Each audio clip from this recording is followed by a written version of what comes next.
Sejam bem-vindos à Jato Unidade de Paulópolis. Nós estamos com a nova unidade de Paulópolis aqui desde dezembro de 2023. É uma unidade um pouco diferente da unidade que tem de Pompeia.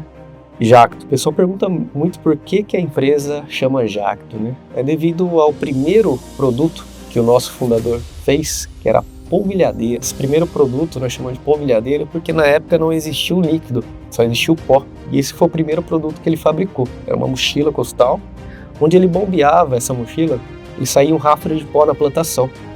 E nesse momento ele observou o avião a jato passando no céu e deixava um rastro no céu. E naquela época a mais alta tecnologia era o avião a jato.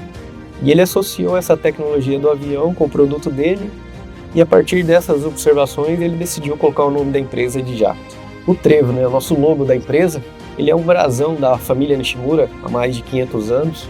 A família Nishimura decidiu adotar o trevo de 3 folhas como o brasão da família devido às guerras dos samurais na época, que devastavam todas as plantações. E a terra, por muito tempo, ela ficava infértil. E a primeira folha a ressurgir no solo era o trevo de 3 folhas. Ele via aquilo como um símbolo de renovação, de esperança, de resiliência. E hoje é o nosso logo do Grupo Jato. Todas as empresas do grupo utilizam o trevo de 3 folhas como logo, né, da empresa. Esse é o nosso fundador, o Sr. Suji Nishimura. Ele faleceu em 2010 com 99 anos de idade. A família Nishimura fala que eles tinham 100 anos de idade. O japonês contabiliza os 9 meses de gestação. E eles falam que ele tinha 100 anos de idade. E ele deixou esses valores, que ninguém cresce sozinho. Esse valor aí foi criado em 1979, quando a Jato lançou a primeira colhedora de café do mundo. Então foi um marco ali na época, aí, um divisor de águas, da colheita manual para a colheita mecanizada. E o Sr. Nishimura poderia ter esse mérito somente para ele, né? Falar, eu fiz a máquina de colher café. Mas ele decidiu compartilhar com todo mundo que fez parte do projeto. Ele colocou todo mundo na frente da máquina, com uma faixa escrito "Ninguém cresce sozinho". Bom, um pouquinho da nossa história. Em 1931, o Japão estava passando por uma crise na época. O nosso fundador, Suji Nishimura, com um grupo de amigos, eles decidiram pegar um navio de imigrantes que vinha para o Brasil de graça e tentar a sorte aqui no Brasil. Chegando no Brasil, ele foi tentar a colheita de café em Botucatu, cidade próxima aqui da gente. Era muito sofrido a colheita de café. Depois de 2 anos colhendo café ali, ele decidiu ir para São Paulo. Chegando em São Paulo, ele conheceu a esposa dele, Dona Chico, casaram, tiveram 7 filhos, tentou a vida em São Paulo e decidiu pegar o trem e o mais longe possível de São Paulo. E o mais longe possível de São Paulo era Pompeia. Não tinha mais linha de trem para frente de Pompeia. E Pompeia era uma cidade pequena, estava começando ainda naquela época, produzia muito algodão. E ele comenta que chegando em Pompeia, ele via muita lata de óleo jogada no chão, porque ele era bem visionário, né?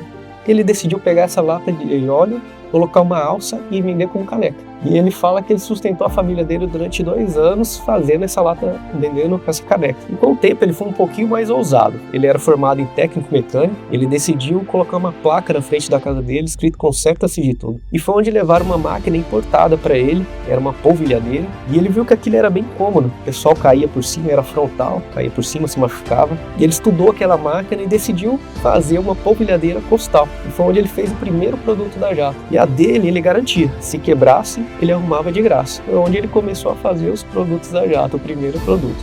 Em 1961, ele decidiu fazer um pulverizador maior, de grande porte. E foi onde ele fez o nosso pulverizador tratorizado, as barras de bambu. Em 1965, ele ficou sabendo que tinha uma máquina importada que injetava plástico.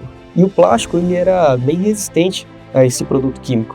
E ele ficou sabendo que tinha essa máquina e conseguiu injetar o plástico e moldar o tanque. E conseguiu dinheiro para comprar essa máquina.